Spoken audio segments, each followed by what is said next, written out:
Good day everyone, I am Jarek Allen B. Estupa. And I am Francis B. Bautista. We are here to discuss hydrostatic table. A hydrostatic table is a ship's reference guide that shows how the vessel floats, trims, and remains stable at different depths to ensure safe loading and operation. It is a reference chart that tells how the ship floats and balances at various loading conditions. And we proceed how to calculate hydrostatic table. Before we start, we are here to discuss the meaning and definitions of the following below. Displacement.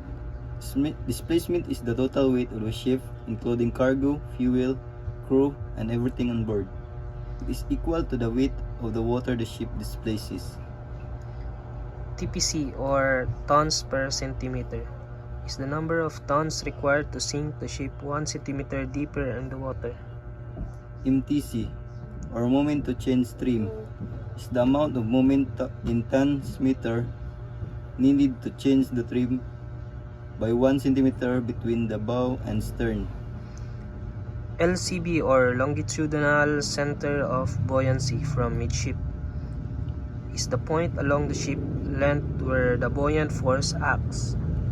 LCF, or longitudinal center of flotation from midship, is the point about which the ship trims or pivots when weight is added, removed, or shifted. Here we have our given ship draft. Draft forward is 7.00 meter, main draft is 7.50 meter, and our draft aft is 9.50 meter. First, we need to calculate our trim. By calculating the trim is equal to draft aft minus draft forward. So our draft forward is 7.00 meter and our draft aft is 9.50 meter.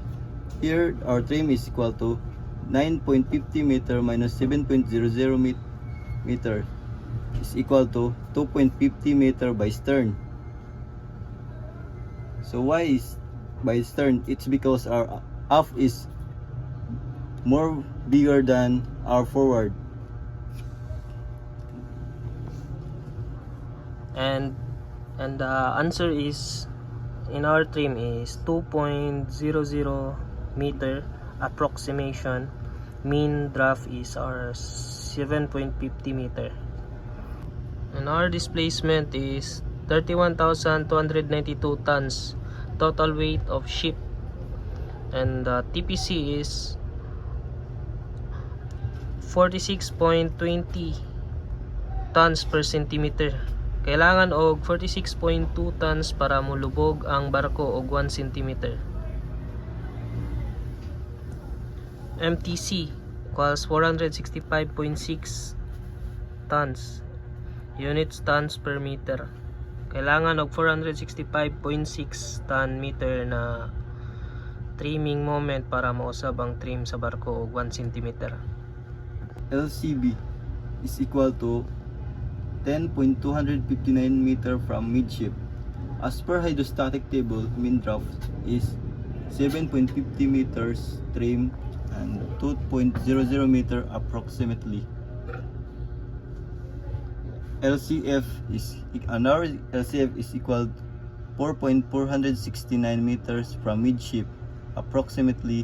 As per also hydrostatic table, mean draft is 7.50 meters trim and 2.00 meters approximately.